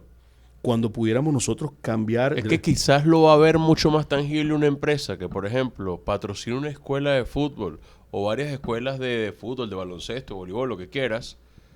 Es mucho más tangible y lo vas a ver quizás como empresario que de repente haciendo ese aporte mínimo Totalmente. al fondo del deporte, porque estás impactando una comunidad cercana. O sea, tiene unos beneficios incluso es hasta más efectivo sociales. Que lo que tú dices, ese aporte hasta cierto punto invisible. Claro, por eso les planteo la necesidad de poder reformar la ley o hacer algunas adecuaciones a la ley que permita que ese fondo sea un poco más dinámico. De repente el financiamiento no tiene por qué venir directamente de la empresa, sino tiene que venir de todos los venezolanos. Por ejemplo, en Venezuela no hay nada que regule la apuesta deportiva. En Colombia sí. En Brasil sí. En Argentina sí. Entonces, fíjate lo que ocurre. Hay un conjunto... Es una fuente de ingreso importante para el deporte venezolano. Hay un conjunto de casas de apuestas muy importantes a nivel nacional e internacional. Y yo, por ejemplo, tú vas a cualquier país del mundo y tú puedes apostar gladiadores contra marinos. Hoy juega gladiadores Guayquería gladiadores. Y tú estás en Nueva York y apuestas. Y estás en Moscú y apuestas. Y estás en Tokio y apuestas. Pero las casas de apuestas no tributan a el deporte. Y ese es un grave problema que hay alrededor de la apuesta deportiva a nivel global. Por eso hay tantas restricciones que existen. Pero además de esas restricciones internacionales, nosotros a nivel nacional no tenemos un marco regulatorio. Uh-huh. Y hay muchas empresas de apuestas a nivel nacional que están lucrándose del tema deportivo, pero el Estado no tiene un mecanismo regulatorio para poder redistribuir parte de ese dinero apostado entre los deportes en los cuales se está apostando. O el equipo percibe solo si es patrocinado por... Solamente así. Pero hay un montón de gente que está apostando. Uh-huh. ¿Y qué pasa si la casa de apuestas no patrocina nada? Uh-huh. Porque puede pasar. Hay un montón de casas de apuestas que no patrocinan nada. Beneficia en su modelo de negocio una estructura deportiva a la cual no le tributa, como dices tú. Y nada regula directamente que esa actividad que están apostando vaya o se redistribuya parcialmente o totalmente a el deporte. Esa puede ser otra opción. La que les mencionaba, los megas de internet, las loterías, la venta de cerveza. O sea, cualquier cosa podemos hacer para poder mejorar e incrementar esa posibilidad de mejorar la preparación de nuestros combinados nacionales de deportes de equipo y de deportes individuales hacia los Juegos Olímpicos. Clasificarse es muy difícil. ¿Cómo lo hacemos? Ahí tiene que haber un plan de desarrollo. Pero Claro, mira todo tiene que donde venir quiero también ir. bueno, creo yo, puede ser un poco delicado, de la transparencia, de la planificación, de que sean los fondos, bueno, auditables y que la sociedad en general sepa cómo se invierten y cómo se utilizan para que también, yo creo que es como un ecosistema de confianza también, supongo yo. Es correcto. Pero pongámoslo así, porque hemos hablado del tema plata. Aparece la plata. ¿Solo con plata lo solucionamos? No, la plata es... Es que ahí es donde quiero ir. O sea, No. cualitativamente, técnicamente, ¿cómo estamos si mañana llega el dinero a todos los deportes? ¿Lo vamos a lograr? Mira, la plata o el financiamiento es un buen punto de inicio para todo lo que hay que hacer. El proceso de planificación deportiva en todos los deportes tiene siempre objetivos a cubrir y hay que voltearse luego y ver cómo tú puedes cumplir esos objetivos, con qué recursos cuentas para cumplir esos objetivos. Apareciendo la plata, necesitamos tener mucha tecnificación para que con la planificación adecuada podamos tener los resultados. ¿Qué puede pasar? Que tampoco es que la plata hace milagros y la plata nos va a clasificar a 200 atletas a los Juegos Olímpicos. No, porque hay países que han invertido miles de millones de dólares y no están viendo los resultados. Si fuera por eso Arabia Saudita fuera el líder del medallero. Claro. Es que hay unos plazos también. Y fíjense esto, Londres 2012 invirtió una cantidad ingente de recursos para escenarios deportivos, mucho con la empresa privada, etcétera. Y ahorita es que está capitalizando toda una estructura del deporte 12 años después. 12 años después. Y vamos más allá. Venezuela lo logró hacer con los Eso es lo que Juegos. me preocupa. Claro, pero Venezuela lo logró hacer a principios de los 90. 10, 14, 15 años después, cuando se hicieron aquí los Juegos Panamericanos del 83, y más o menos ese es el tiempo que te tarda. Yo le haría un gran planteamiento a toda esa estructura gubernamental, que sé que todos queremos lo mismo y que toda la gente está pendiente de lo mismo, a toda la estructura olímpica, a todas las federaciones, hay que hacer eventos importantes dentro del país para transformar esto. Y pongo el ejemplo de la Copa América, Anthony. Cuando se hizo la Copa América, mucha gente criticó, muchísima gente criticó que por qué estaban haciendo 9 estadios. Después podemos hacer otro programa, si quieres, de Copa América. Sí, creo que podemos hacer varios. Y hablar del tema de que, por ejemplo, quizás 9 estadios era mucho, pero son los 9 estadios que tenemos mejores en el país, salvo quizás la excepción en Puerto Cabello, etcétera, pero son los 9 mejores estadios del país para poder disputar el fútbol. Ahora, eso no se hubiese logrado si no es con una gran inversión alrededor del deporte. Y cuando te pones a ver los números de esa Copa América en el 2007, alrededor de 900 y tantos millones de dólares de inversión, ¿qué tenemos ahorita? Una selección que sí, han pasado muchos ciclos, pero una selección que hoy por hoy puede presentarse en el ámbito del fútbol internacional como un rival. Eso no pasaba hace 15 años. Sí, hace 20 años. O hace 20 años. No nos presentábamos como un rival. Hoy por hoy hay algo, no estoy diciendo que haya una conexión específica, pero siempre los procesos de inversión, de gestión de eventos deportivos conllevan siempre a resultados. Esto no es lineal y esto requiere mucho tiempo de planificación. Ahora, hay que hacer un esfuerzo importante por tener eventos deportivos en el país. Esto es un esfuerzo que parte del Ejecutivo Nacional, pasa por las estructuras federativas, organizar ese preolímpico que se hizo acá, donde Venezuela estuvo allí en extremis tratando de clasificarse hasta la última fecha, claro, a los Juegos Olímpicos. Eso es algo importantísimo. Que no lo vemos, que quizás no lo valoramos, etcétera, pero es porque tenemos que habituarnos a la organización de eventos. Vean cuántos eventos ha organizado, por ejemplo, Chile en los últimos años, más allá de los Juegos Panamericanos. ¿Cuántos eventos ha organizado el Perú? Más allá de la organización de los Juegos Panamericanos del 2019. Y va a organizar ahora los del 2027. Bueno, Colombia también. Colombia tuvo un periodo de tiempo donde organizó absolutamente todo, bolivariano, centroamericano, hizo absolutamente todo. Y iba a organizar los Juegos del 2027, los Juegos Panamericanos, lo único que tuvieron el problema y les quitaron la sede.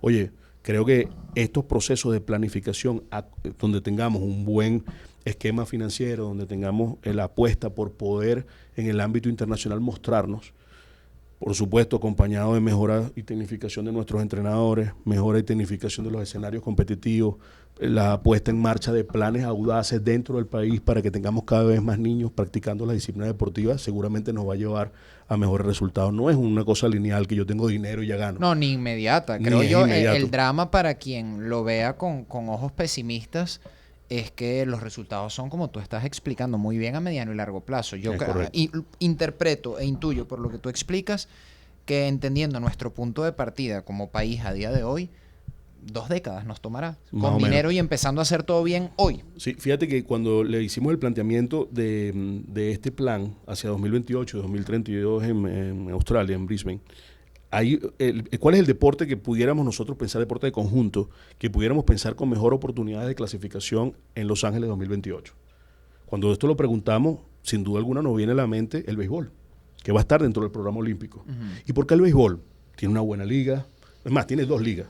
Ahorita tiene 2 ligas dentro del país, tiene una cantidad importante de jugadores en grandes ligas, dentro del sistema de grandes ligas. Yo creo que si hay algo que nos podemos nosotros con cierto grado de facilidad colocar como meta, con una progresión de carácter bien ordenada, con planificación, etcétera, es tratar de poner por lo menos nuestro equipo de béisbol en Los Ángeles 2028. No, y es representativo culturalmente para nosotros. Supongo que eso fomenta el apoyo también, porque las empresas lo ven rentable desde el punto de vista publicitario. O sea, y tiene es lo muchos más beneficios. fácil, Anthony, es lo más fácil que tenemos para hacer. Ahora, ¿y qué hacemos con el fútbol? Y el fútbol femenino, y el baloncesto, y el voleibol. O sea, tenemos muchos deportes en el ámbito de conjunto que podemos hacer, pero la caída mayor, más allá de los deportes de conjunto, la tenemos en los deportes individuales. Y allí es donde tenemos que hacer un énfasis importante en el apoyo a nuestras federaciones. Creo que poder colocar dentro del esquema de organización grandes campeonatos, la asistencia de nuestros atletas a torneos internacionales, basar atletas nuestros en el extranjero ante la coyuntura política actual y la coyuntura que tenemos como país. Sí, comenzar a captar esos atletas. Y como les decía al inicio, el tema migratorio que Venezuela ha atravesado en el último lustro. Es correcto, y ahí hay que empezar a ver, bueno, ¿qué tenemos? Nuestros yudokas, nuestros luchadores, nuestros pesistas.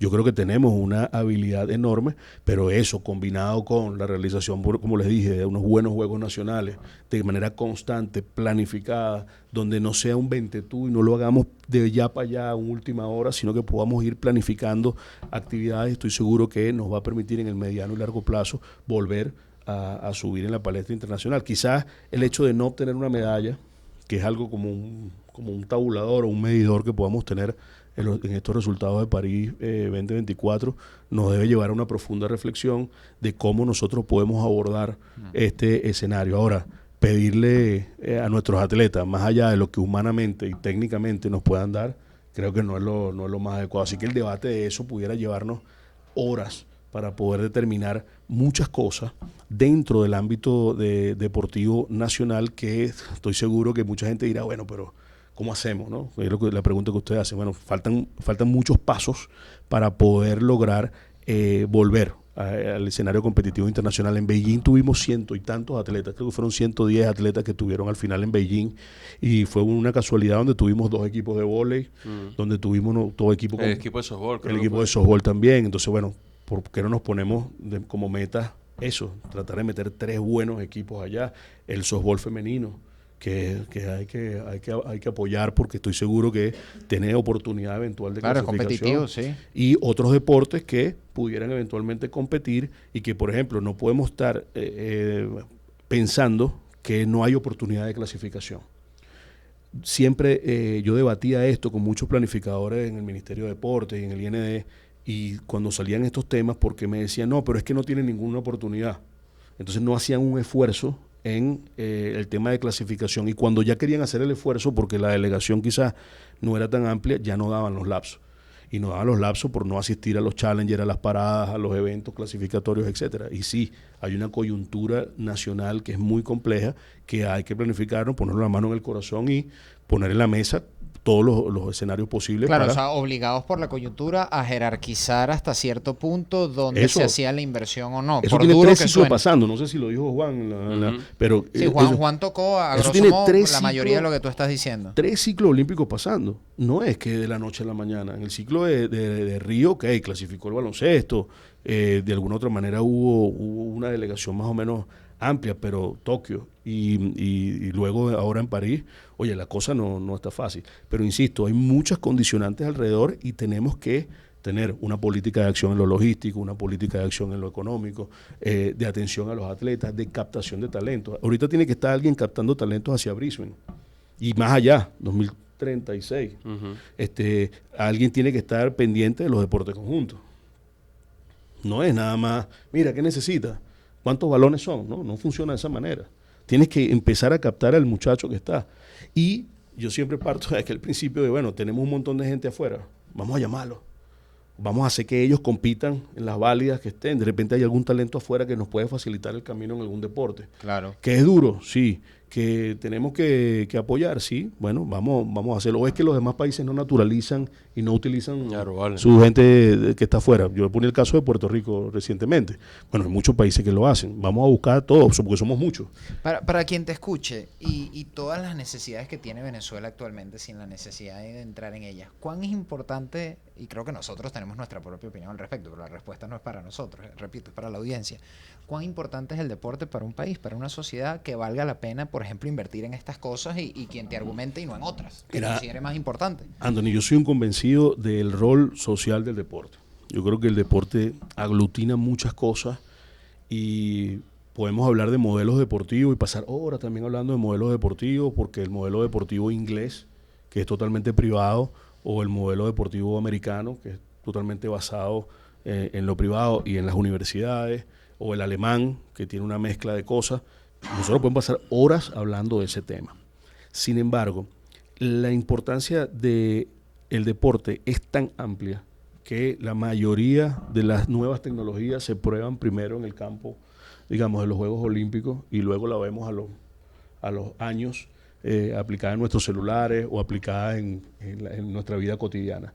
La importancia es tan elevada que hay gente de ciencia del G20, de los primeros 20, las primeras 20 economías del mundo, dedicada a apoyar la gestión de sus comités olímpicos.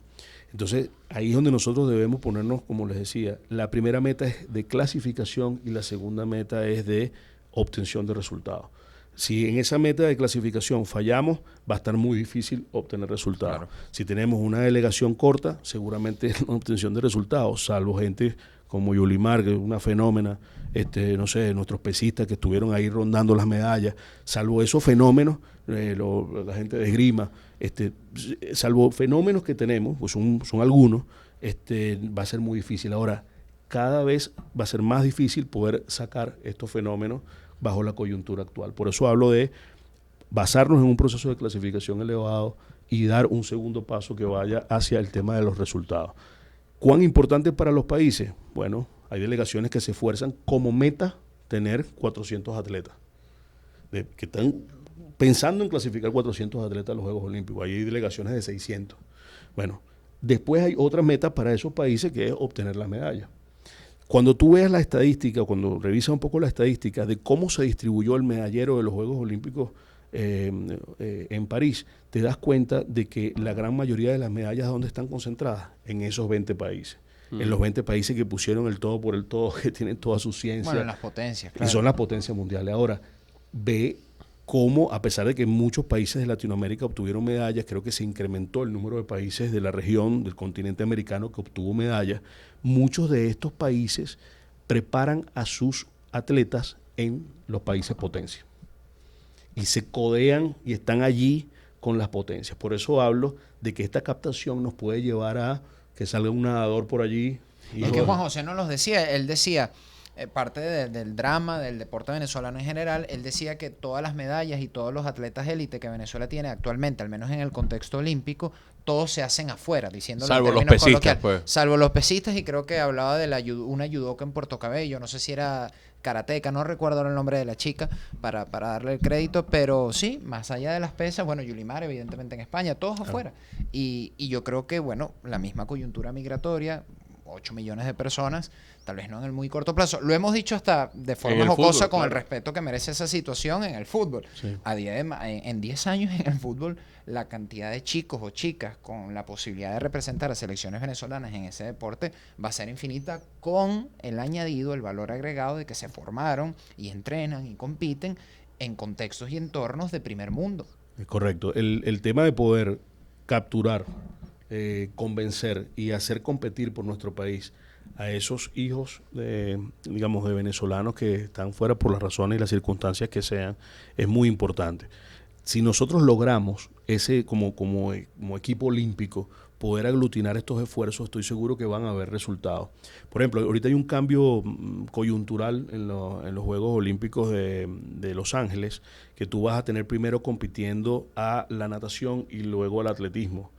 Ese cambio, esa variación va a traer como consecuencia un montón de medallas para las grandes potencias al inicio, y luego va a haber como ese bajón que nos permitirá ver otras medallas repartidas en el resto. Esto es por el efecto de obtención de medallas.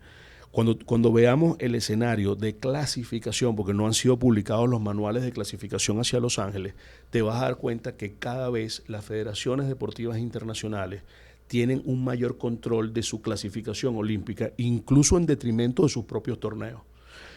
En el caso, por ejemplo, del básquet, ya yo lo decía, la clasificación pasa por su campeonato del mundo, por su Copa del Mundo. Tú tienes que ir a la Copa del Mundo primero. Uh-huh. Si no clasificas, hay otro proceso que es como, bueno, para los que no clasificaron, etcétera. Pero primero para mi Copa del Mundo. Y después de ahí es que salen los que van a los Juegos Olímpicos, porque FIBA entendió que es tan potente el tema de los Juegos Olímpicos que, bueno, esto hizo que muchas federaciones internacionales lo vieran, y ahora tú ves que hay procesos muy similares en el voleibol, en el handball, etcétera, que empiezas a ver un montón de dificultades mayores para poder clasificarse. Ahora, mientras nuestros atletas no compitan contra los grandes, mientras no estén codo a codo contra los grandes, les va a ser mucho más difícil poder competir, poder estar. Por eso hablo de basar a una cantidad importante de atletas en algunos puntos determinados. De repente los pesistas pudieran estar en Europa o no. Esos son debates que tienen que darse con cada federación deportiva nacional, que tendrán su conocimiento. Los atletas tampoco son máquinas.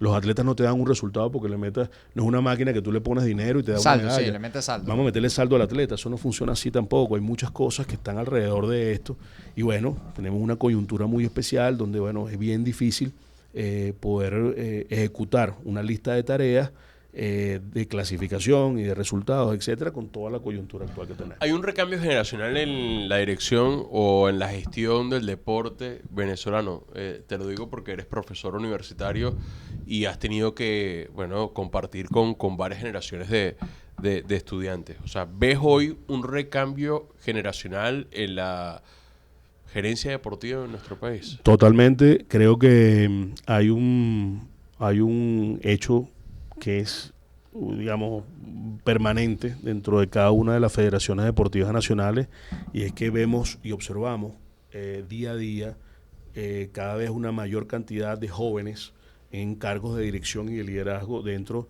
del ámbito deportivo nacional. No significa este cambio de liderazgo que sea bueno o malo. Yo no estoy calificando mejor o peor, claro. que sea mejor o peor. Lo que sí estoy diciendo es que hay más tecnificación, porque hay ofertas académicas, como el caso de la Universidad Metropolitana y otras más que hay, que se pueden eventualmente formar los profesionales de distintas áreas en gerentes del deporte. La formación, digamos, debe ir acompañada de mucha tecnificación. Entonces, la experiencia a través de la técnica, que es algo que hay que cosecharlo en el tiempo, hay que tener esa experiencia de poder estar en un montón de eventos, es algo que hay que atesorar dentro del país. Porque hay mucha gente que ya se fue. Incluso hay venezolanos en cargos muy importantes de federaciones internacionales, de liga, digamos, de una cantidad de temas en el deporte que vienen de acá, de Venezuela. Y de eso tenemos que sentirnos orgullosos. Ahora, en la medida en que más profesionales tecnificados y profesionalizados tengamos, vamos a tener seguramente mejor criterio para esto que estamos hablando, de poder tener una buena y adecuada planificación deportiva para obtener mejores resultados en el extranjero. Ese cambio generacional, que es algo normal, absolutamente normal, pues la gente se va haciendo vieja y en algún momento vendrán otros profesores de herencia deportiva, de gestión deportiva, y tú te darás cuenta que quizás hay nuevas metodologías y nuevas formas de ver las cosas. También tiene que ir acompañado de esas ganas de querer cambiar dentro de la estructura. Y yo he visto mucho, por ejemplo, en el caso del fútbol, y no es casual, todo el movimiento que hay alrededor de los equipos de fútbol en Venezuela, independientemente de que también podamos hacer otro programa de eso, donde hablemos, bueno, de qué es lo que está pasando allí, pero tú te das cuenta que hay un grado de tecnificación superior en los equipos de fútbol de la actualidad de hace, no sé, 10 años o 20 años. Eso te das cuenta tú, y por supuesto, eso es forzado por la realidad mundial. Tú ves la competición, por ejemplo, de la Copa Libertadores de América, de los equipos que representan a Brasil y los equipos que nos representan a nosotros. Bueno, la diferencia de nóminas, por ejemplo, es brutal, pero no estamos tan lejos en cómo funciona la estructura de ese primer equipo. Obviamente, cuando comparamos las estructuras hacia abajo, es total y absolutamente distinto. Pero no estamos tan lejos de países que quizás estamos en el mismo rango. La tecnificación de los profesionales en el área tiene que llevarnos a fomentar e incrementar cosas como esta, el debate, las ideas, poder plantear nuevas espacios cosas. de difusión, sí. Y sobre todo pensar de manera distinta. El pensamiento lateral es algo que hay que fomentar en el ámbito del deporte, porque muchas veces nos quedamos en el libro o nos quedamos en el manual y resulta que hay otras formas de ver las cosas. Nosotros somos un país muy sui generis. Aquí pasan cosas que no pasan en ninguna otra parte del mundo, en muchas áreas. La gente no es lo mismo una pandemia con la cantidad de retos que puede tener un venezolano. Pues. Es correcto, pero además de eso, súmale que nosotros necesitamos a eso meterle muchísima capacidad dentro de cada uno de los escenarios del deporte, a toda la gente que está allí, esa capacidad de digamos, tecnificación que tú le pongas, no necesariamente está acompañada de buenos resultados. Ahorita hay una gran panacea alrededor del patrocinio deportivo. La gente te dice, bueno, pero es que puede salir el patrocinio privado. ¿Y alguien ha visto los números del patrocinio privado en este país? Cuando alguien se atreva, porque yo no voy a hacer, pues no quiero salir ahí. Pero es que depende, porque hay distintos niveles, ¿no? Pero igual, el máximo nivel de patrocinio a nivel nacional, no voy a mencionar una poderosa liga del país, de un poderoso equipo del país, que yo con $15,000 puedo colocarme toda la temporada en su estadio. Uh-huh. Trata de hacerlo en alguna liga importante del continente, de fútbol, de baloncesto, de béisbol. No, te hacen un post en Instagram. Claro, por $15,000. Sí. Aquí en Venezuela por $15,000 está ahí. Entonces, cuando esto tú se lo dices a un profesional en el extranjero... Pero es también porque el principal... Eso se debe a varias cosas. Uno, puede ser que tu producto... Si abrimos esta puerta, claro, hablamos 2 horas. No, porque no sea suficientemente bueno. Y por otro lado es que tú como organización deportiva no priorizas el patrocinio deportivo como una fuente de ingreso importante para lo que tú tienes. Es correcto. De hecho, ahí digamos, las ligas profesionales en el país, particularmente béisbol y baloncesto, reciben aportaciones del Estado venezolano hasta donde conozco. No sé si funciona de manera similar con el fútbol. En el fútbol yo sé que hay algunas gobernaciones, etcétera, que también aportan. Históricamente han apoyado algunos equipos. Empresas del Estado, etcétera. Entonces, siempre el Estado está alrededor de la práctica del deporte, además es un derecho constitucional y tal, y podemos hablar ahora también de ese tema.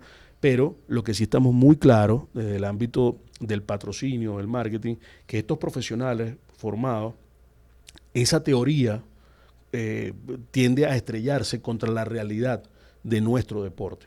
En todos los ámbitos, en todas las etapas, en todos los modelos, tiende a estrellarse cuando tú ves, por ejemplo, los presupuestos de equipos profesionales de fútbol, béisbol, baloncesto, etcétera, de otros países y los comparas con el nuestro. Por ejemplo, yo pongo un caso muy específico de la Liga de Baloncesto de Puerto Rico, que es un caso quizás un poco loco porque es una liga corta, donde hay mucha plata, etcétera, pero el presupuesto de toda la temporada de un equipo de nuestra liga, un equipo promedio de nuestra liga, cuando la comparas con el costo de la Liga de Puerto Rico, te alcanzaría para quizás medio mes de Puerto Rico. Claro, son economías distintas, realidades distintas. Entonces, no es tan lineal la comparación. Lo que sí estoy claro es que estos profesionales formados de los cuales tú hablas llegan a golpear la realidad. Con esa realidad, claro. Y eso es lo que, ahí donde está el reto. Que todo al final te define el contexto. O sea. Es correcto. ¿Qué tienes y alrededor? su capacidad de adaptación, como dices tú, porque teóricamente hay unos cánones para enseñar todo lo que tiene que ver con, bueno, el ejercicio de la profesión en este caso, pero volvemos a lo mismo. El caso venezolano es tan atípico como extraordinario y particular y demanda una maleabilidad en tu toma de decisiones incluso súper retadora, creo yo. Increíble. De hecho, fíjate que en el caso del fútbol, béisbol y baloncesto, que son los 3 deportes, digamos, que más se difunden en el ámbito nacional, tú te das cuenta de cada vez el uso mayor de las redes sociales, de plataformas como YouTube, etcétera, para poder llegar a los distintos públicos por distintas razones. El tema de la televisión, que se sigue viendo y sigue siendo un medio de penetración importante a nivel nacional, también está siendo competida por nuevas formas, nuevas maneras. Yo te decía al inicio, el tema de la radio está en algunos casos presente y omnipresente en muchos territorios del país. Les guste, no les guste. Hay gente que escucha su partido de fútbol por radio o su partido de béisbol por radio. Esto es algo que no debe avergonzarnos ni nada. Nosotros tenemos nuestras propias características y creo que nuestro deporte requiere esa adaptabilidad o esa maleabilidad a nuestras propias realidades, porque es muy difícil plantearnos en un nuevo contexto, de un nuevo orden mundial, por llamarlo de alguna manera, del deporte, toda esta situación. Fíjate que en los Juegos Olímpicos no estuvo Rusia, por el tema de la guerra, la suspensión del COI, etcétera. Imagínense todas las medallas allí que se repartieron en un conjunto de países donde si hubiese estado quizás Rusia no. Sí, en atletismo, en gimnasia. En algunas disciplinas hubiesen arañado un conjunto de medallas. Entonces, todas estas realidades que son muy propias de cada país son las que tenemos que ir observando para poder tener un mejor deporte. Creo que, como les decía al inicio, si podemos tener espacios como este de debate, de ideas, la cosa empieza a cambiar en el corto plazo, créame que sí. Para ir cerrando y tal vez sintetizando lo que dices, tener el referente internacional como vara, como ideal, como norte, como faro, pero ser realistas en la planificación adaptadas a nuestro contexto. De nada sirve que desde el punto de vista venezolano se piense en potencias mundiales cuando la realidad es que no tenemos las condiciones ni los recursos para convertirnos en eso rápidamente, ¿no? Mira, Anthony, si tenemos más exposición del deporte, y lo que hablábamos al inicio de este podcast sobre el tema de Barcelona 92 y cómo eso pudo haber influido en un niño en el tema del deporte. Si nosotros podemos darle más visibilidad, no a uno, no a dos, no a tres, sino a todos los deportes, o la mayor cantidad de deportes posible, seguramente vamos a tener en el corto plazo a más niños queriendo hacer una disciplina. Inspirados, sí. Yo les decía el tema del tiro con arco, pero también pasó aquí con Limardo. Cuando ganó la medalla de oro en Londres 2012, Limardo una vez me contó, al año de haber ganado la medalla, que las escuelas de esgrima se saturaron de la gran cantidad de chamos que quería practicar la esgrima. Es correcto. ¿Y cuánto no cuesta un equipamiento de esgrima? Entonces, por eso hablo de que en nuestra realidad y con esa visibilización, nosotros estoy seguro que podemos darle cabida a que hayan más niños practicando esgrima, más niños practicando tiro, más niños haciendo halterofilia, de alguna otra manera. O sea, lo difícil que es, por ejemplo, conseguir un saltador o una saltadora largo, un saltador de pértiga, un impulsador de la bala, un lanzador de jabalina. O sea, lo difícil que es desarrollar a un niño que le guste la disciplina. Claro, que desarrolle esa vocación. Que quiera hacerlo si no lo ve en ninguna parte. Si tiene que esperar 4 años para verlo, cuando eso es algo absolutamente normal. Claro, por eso tal vez en deportes no tan tradicionales lo que tú dices, ¿no? Es hasta una responsabilidad, un deber moral, creo yo, o ético en la profesión, darle visibilidad, más aún de la que ya merecen por sus propios resultados, a Rosa Rodríguez, a Robeilis Peinado, a Giovanni Mota, a Enrique Liz Barrio. Sí, todos esos deportes no tradicionales, que no estamos hablando de fútbol, baloncesto o béisbol, o Yulimar Rojas, que ya en sí misma, ya creo que en ese sentido el trabajo está más que hecho con Yulimar, evidentemente, para tratar de cultivar en este país en algún niño que se inspire de la misma manera. Oye, que haya un recambio generacional en ese sentido. Hay la necesidad enorme de que cada vez más profesionales, por ejemplo, en el ámbito de los medios de comunicación, puedan difundir cosas distintas también a los deportes que mencionamos como tradicionales. fútbol, baloncesto, voleibol, tenis o béisbol, etcétera. Sí, hay que llegar a un ámbito mayor, pero es responsabilidad de quienes dirigen o quienes están en ámbitos de dirección poder también aupar y apoyar esa visibilidad. Si logramos que estas cámaras se enfoquen y se enfrenten de repente a un saltador de largo o a un impulsador de la bala, de la jabalina, etcétera, seguramente va a haber algún niño cambiando algún canal y lo va a ver. Y esto hay que prestar atención. Un tema importante son los Juegos Nacionales. Tengo entendido que vienen próximamente los Juegos Nacionales. Puede ser un catalizador, un punto de arranque también para muchas cosas. Pero esto hay que entenderlo. No es nada más pararse, dar instrucciones a las federaciones nacionales, pararse. No, eso no funciona así. Hay muchas tareas alrededor de todo esto, de atención, de seguimiento, de control, que yo creo que al final y en el fondo van a pesar mucho si no logramos entender la necesidad de esos cambios, tanto los que venimos hablando, generacionales, etcétera, como las nuevas realidades del deporte. ¿Cómo le llegamos a un niño en un barrio de mi país para que de repente pueda emular a Keidomar? O que pueda, no sé, querer ser como Enriquelme, una niña que quiera ser como Enriquelme. ¿Cómo logramos que alguna niña quiera ser saltadora triple como Yulimar? ¿Cómo lo logramos? Hay muchas cosas alrededor de esto y parte, insisto, en gran medida de la visibilización ordenada, porque de nada nos sirve hacer una mamarrachada. Creo que tenemos que quitarnos eso, porque eso no lo mencionamos, Hernán, Anthony. A veces hacemos las cosas de la peor manera posible. ¿Por qué? Porque no usamos a las personas que saben, porque no tomamos en cuenta las recomendaciones de los que se formaron para eso, de los que pasaron por las universidades y tienen algo que aportar. ¿Sabes qué me molesta a mí cuando dicen, bueno, pero es que así está el país? No vale. No vale. Es que eso es mamarracho. Las varas tienen que ser altas para tú poder cada vez colocar un mejor nivel. Sí, bueno, perseguir la excelencia en todo lo que se hace. Yo creo que es hasta un mantra de vida para quien sea, debería ser. Pero es difícil en una coyuntura donde no entendemos que esa excelencia y que esa tecnificación y que esa progresión de actividades es necesaria en el ámbito deportivo. Si tú vas a un estadio de béisbol menor y ves un tierrero y ves una poco de piedras en el campo, y el niño de repente va a tomar un rolling y le salta la pelota y le dan la cara porque no habían 400 piedras en el infield. Es totalmente distinto cuando el niño llega y está el campo bien. El niño va a querer ir más al campo. El niño va a querer estar más jugando. El niño va a querer ir más a la cancha de baloncesto, más a la cancha de fútbol, más a la pedana. Va a buscar, mira, va a ver una jabalina y va a tratar de así sea lanzarla a 2 metros, pero va a tratar de hacer algo. Se requiere mucha inversión y sostenida en el tiempo para poder nosotros lograr el cambio necesario.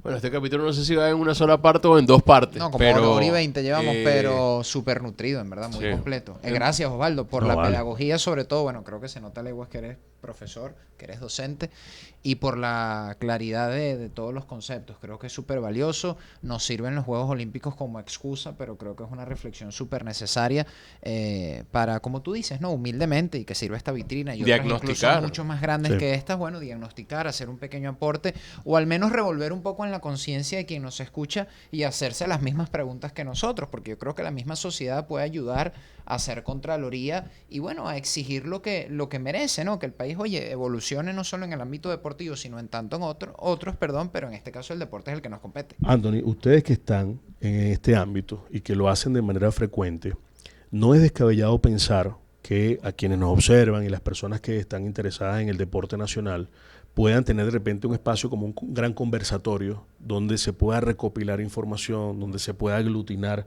esfuerzos, recomendaciones en el ámbito de la comunicación, en el ámbito de las finanzas, en el ámbito del derecho, en el ámbito de muchas cosas para tratar de mejorar lo que tenemos. Yo creo que al final están las ganas y creo que todas las personas que nos ven, oye, queremos tener medallas olímpicas, queremos clasificar más atletas, queremos ir para el Mundial de Fútbol. Yo siempre digo eso, yo quiero ir a un Mundial de Fútbol. Y yo recuerdo claramente cuando clasificamos ahora al Mundial de baloncesto pasado, mi hijo me decía, papá, y yo quiero esto mismo, quiero vivirlo yo con el fútbol. Porque la gente decía, no puede ser que estos tipos clasifiquen a un Mundial de básquet con un montón de gente alta en todos lados. Nosotros que no somos tan altos, clasificaron con no sé si se puede decir, pero unos cojones enormes del Sí, vale. equipo, Todo el del internet equipo libre. nacional. Y bueno, el fútbol todavía tiene como esa duda. Yo tengo la convicción de que estamos en la vía correcta y ojalá el esfuerzo que se está haciendo en todos los ámbitos, porque yo tengo que reconocer el esfuerzo que la federación ha hecho de fútbol para poder hacer cosas. Vamos en el camino correcto. Ahora, necesitamos hacer un gran conversatorio nacional del deporte. Ojalá esto se pueda hacer. Yo creo que hay mucha gente valiosa que puede aportar, dirigentes, entrenadores, atletas que tienen esa experticia, que pueden colocar en la mesa esa experticia de vida, esa experticia necesaria para darle al deporte nacional el mejor respaldo posible, y sobre todo porque estamos convencidos, las personas que estamos en el ámbito del deporte, de que Venezuela tiene mucho que aportar, ¿vale? Nosotros tenemos población, tenemos un buen territorio, tenemos gente súper fiebrúa como nosotros en el ámbito del deporte, y estoy seguro que cuando se plantean cosas buenas la gente lo reconoce. Fíjate cómo un pequeño resultado prende el futsal. El futsal ahorita está jugando. Va al Mundial. Va al Al Mundial. No sé cómo salieron hoy, no sé si jugaron hoy. La sub-17. Le ganó a Perú 7-1, algo así, sí. ¿Ustedes creen que eso sale de dónde? Mm. Se han hecho eventos importantes, hay una liga que hace cosas, hay una federación que hace cosas, hay medios de comunicación hablando del tema, y hay niños que ven, niños y niñas, porque también el femenino lo hace, que ven una oportunidad de jugar. Entonces, cuidado con el futsal, ¿no? De repente el futsal nos empezamos a convertir en una potencia y Yo creo que el futsal es como el básquet, o sea, es como que el deporte más practicado. Es más Son los practicado. deportes más practicados. Y Por más la- fáciles por la de prac- ejecutar. Por la Claro. practicidad, iba lo mismo, correcto. Pero no, bueno, muchas gracias a ustedes por esta oportunidad. Yo tengo que, antes de terminar, felicitarlos de nuevo. Siempre que estén estos espacios abiertos, que estén estas cámaras aquí, la gente que está detrás de cámaras, con la posibilidad de poder difundir lo que se hace en el deporte nacional, creo que eso al final redunda en hacer cosas buenas, independientemente de las opiniones o de que estemos o no de acuerdo. Es normal en el deporte la diatriba. Es absolutamente, digamos, es algo divino poder estar dentro del ámbito del deporte y ver, contrastar opiniones y el por qué determinado jugador debe estar o por qué el entrenador hizo esto. Yo creo que es normal dentro del deporte, y esto hay que fomentarlo como valor del deporte en nuestro país. Ojalá esto no se pierda, y motivarlos a que continúen, Amén. a que sigan ustedes trabajando duro en pro de esto, y dejarle esa semilla y a ver si podemos hacer ese gran conversatorio nacional del deporte, quizás amparado en Me gusta la idea. Ojalá lo podamos materializar. Sí. Imagínate, Gracias. tremendo honor. Sí, sí. Me Bueno. gusta la idea. Gracias. No, vale. Gracias por a estar ustedes. aquí, Osvaldo. Gracias también a Becados, como siempre, por prestarnos sus instalaciones, por apoyarnos, transformando sueños en realidades. Al estímulo. Y además al estímulo. Seguramente haremos una notita sobre esto y bueno, se le dará toda la difusión Bueno, posible ya a esta saben, conversación. compartir, suscribirse, activar la campanita, todas las cosas que se hacen para apoyar justamente Apoyar el proyecto el y proyecto. que sigamos teniendo, bueno, este tipo de Y conversaciones. que comenten, este tipo de comenten invitados, ahí, sí. mira, qué opinan ustedes del tema, porque realmente tocamos buena parte de la realidad del deporte venezolano. Así que, Muchísimas aristas, sí. sí, los queremos. Gracias a todos. Esto es Mucho. Día de Juego. Chao.